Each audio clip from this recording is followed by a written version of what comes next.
Right here is a beaver fur pelt that I get here locally. I've already trimmed off one end of it, but I'm going to show you how I measure. I take a ruler and I measure 1-inch strips. And when I make moccasins and mittens, I will prep the strips ahead of time because they're all going to be 1-inch strips. Typically pelts are going to be longer than the traditional rulers, so I go ahead and just kind of play connect the dots here and line up the 1-inch marks.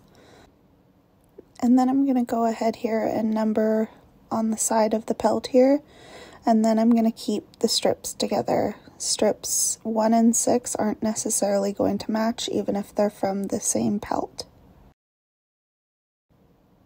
I'll then take an X-Acto knife and I'll just put out a little bit and make sure to pick the pelt up off of whatever surface you're working on, like that. I like to start a little bit on the inside of the skin, so I'll cut enough to get my blade into the skin. And then I'm going to go ahead and flip my blade and make sure to just take little slices and keeping the pelt up off the surface.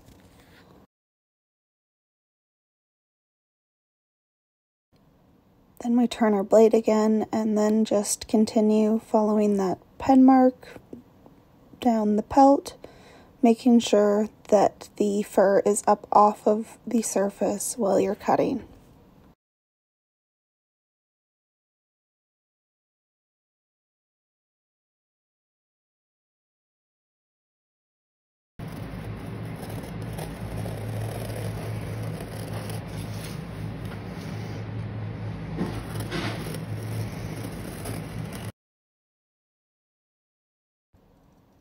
And the fur is actually really forgiving, so you don't have to be super strict about that line. It's okay if it gets a little bit wonky, just make sure to be as precise as you can.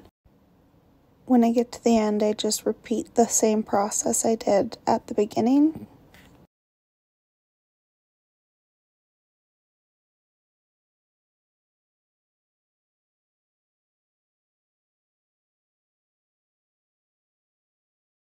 Make sure to put your blade away every time you put it down. Typically when I cut beaver pelts, I'm cutting from head to toe, so my strips end up looking something like this.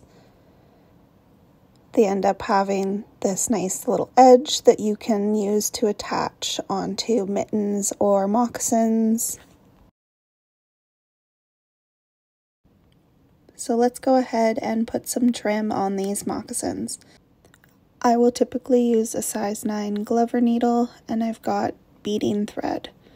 I then take that fur trim and I line it up with my liner and my hide at the back. I then just proceed with that lock stitch that I used on the liner and the hide. When the strips are long like this, I'll go ahead and tuck it inside the item and line up all 3 pieces of material, hide, liner, and sole. Here I'll show you the lock stitch up close. We'll go through all 3 pieces of material once with that Glover needle, making sure that the thread cooperates.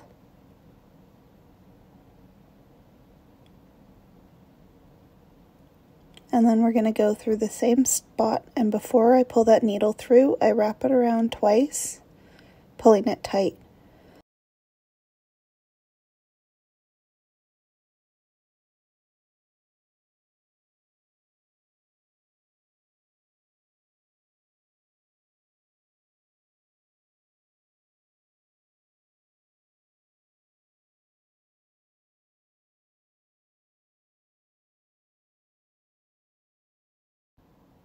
And once you get to the other side, just be mindful to catch all 3 pieces of material again.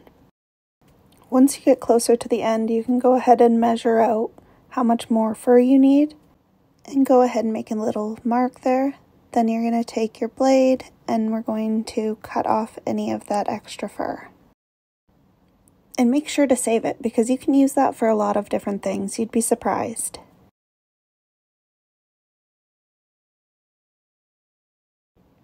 And we want to go ahead and connect this to make this a complete cuff. So I'm just going to go ahead and tuck any of these loose little fur into there, and I'm going to line up the two skin pieces at the bottom here. And then I'll take that Glover needle and I'll start right near the edge, and we'll use the good old lock stitch. Once that's done, I just kind of flip it out like this, pull out those loose fur or those stray furs, and then just continue stitching down that end. And now we flip it over, and that skin can be a little bit thick, so it's going to try to curl up sometime. So we're going to go ahead and put in a couple of tacks to keep that from happening.